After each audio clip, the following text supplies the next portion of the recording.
Hello again, everyone. It's me again, and today I have something a little bit different. I have an experimental deck that I've been trying out quite a bit online. Now, it has its strengths, it has its weaknesses, but in my opinion, it can do what it wants to do far better than the pure Gladiator Beast strategy. And that is, of course, by implementing the brand new tri-brigade generic Beast Warrior, Beast and Winged Beast support archetype from Phantom Rage. Now, this engine, as it is, I managed to pick up for about £30.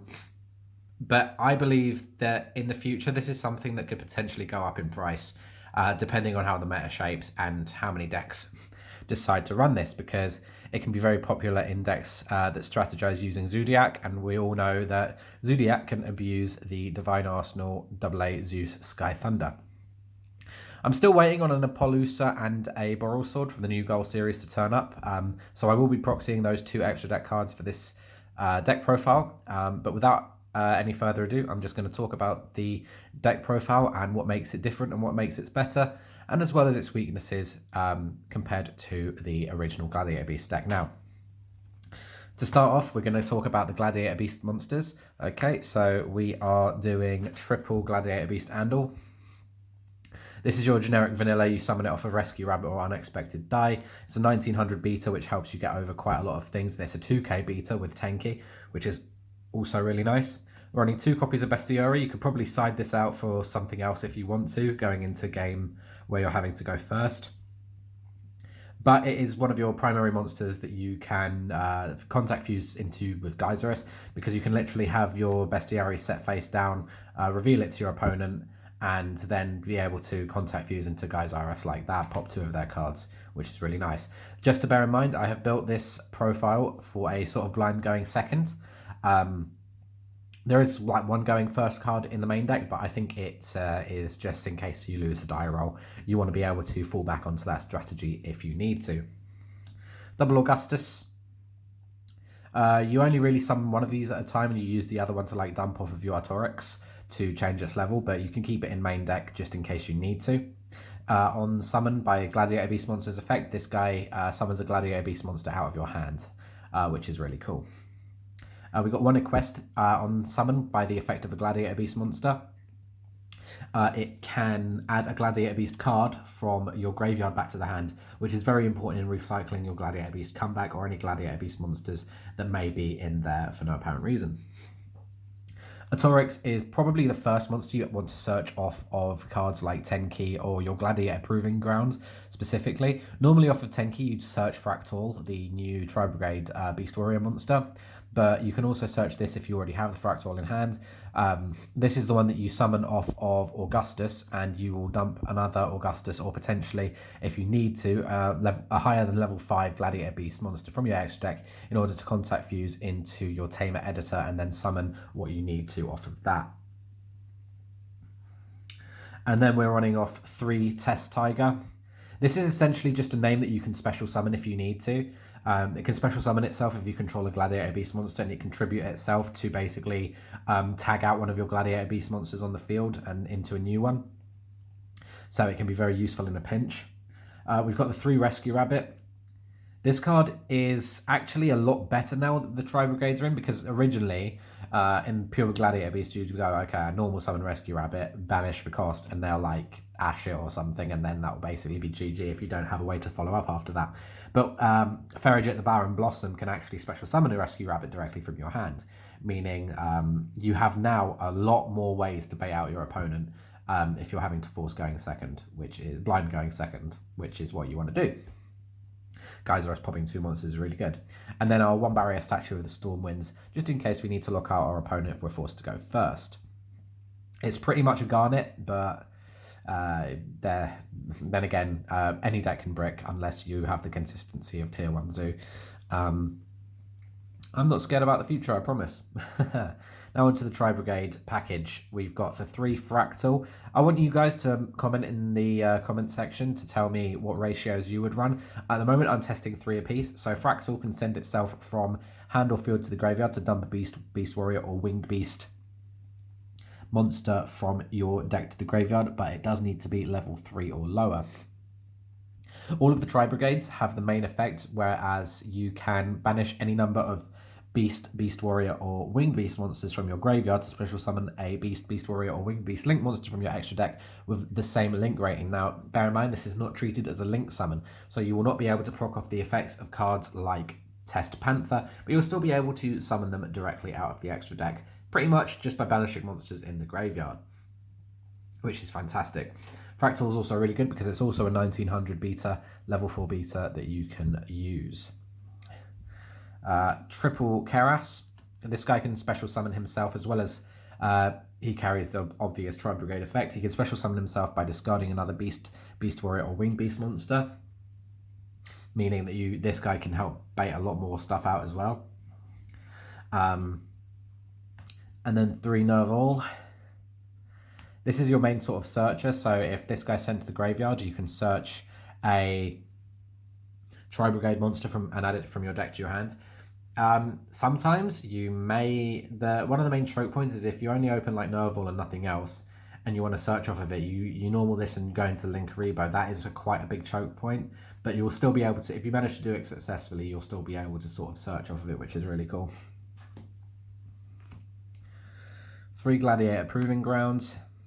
Again, really nice card. Search is basically what you need. Triple Comeback.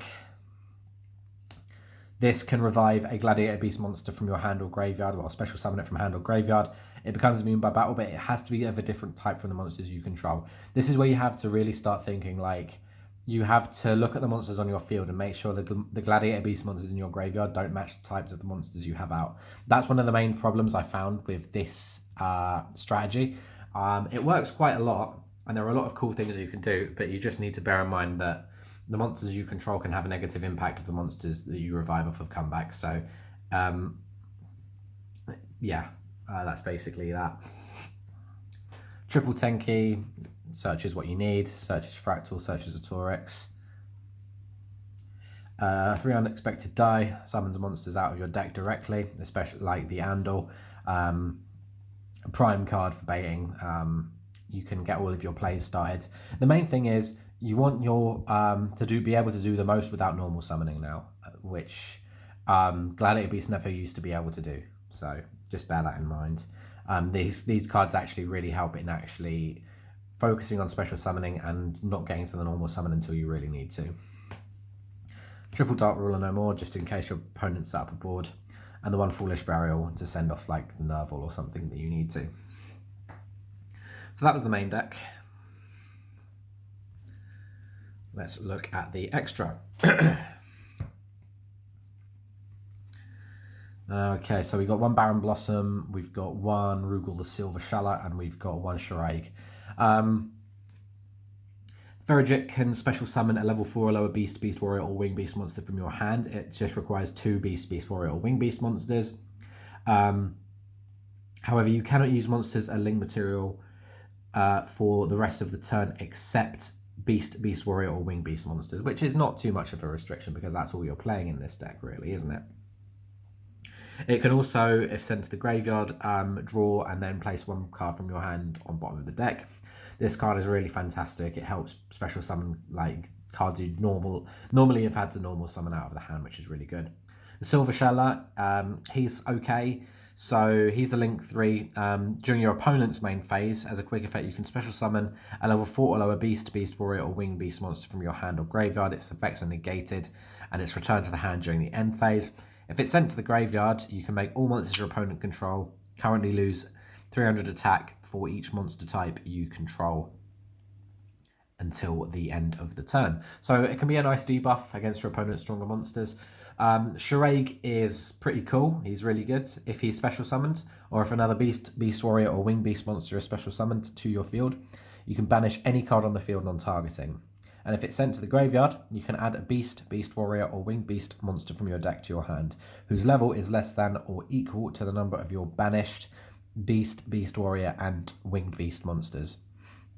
Each effect is a hard once per turn. Having an on-target banish in this day and age is a really good tool to have, especially when your opponent is summoning really hard to remove threats like Dragoon. or Zeus.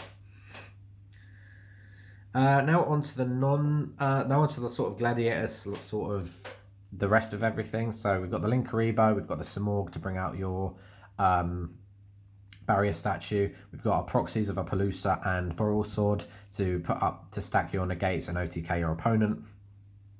Double Test Panther, you could probably cut this down to 1 if you need to, but I'm playing the 2 as normal. I'm playing the 2 Tamer Editor because this card is ridiculous. It can special summon a Gladiator Beast monster, fusion monster from your extra deck just by existing, just by activating the effect. We've got the 1 Heraclinos. Normally, you're not going to be able to get the most benefit out of this card unless you have a lot of cards in your hand, which is not normally the case. But it's still a nice card to have. It's 3k attack as well, and it can negate as many times as the cards you have in your hand. I've got the 2 Geysirus, which you can also side out if you want to play a more going first lockout centered build. There's nothing stopping you from playing the Mist Valley Infinite Loop, but I've gone for the Blind Second version. To round it off, we've got the 1 Domitianus. This card is still ridiculous and not to be anything to be sniffed at. It's a monster effect negate that can essentially control what your opponent attacks. So yeah. So yeah, guys, that's been the deck profile. Let me know what you think. Let me know if you've got any sort of advice for playing this sort of deck. And I will see you all in the next video. See you later.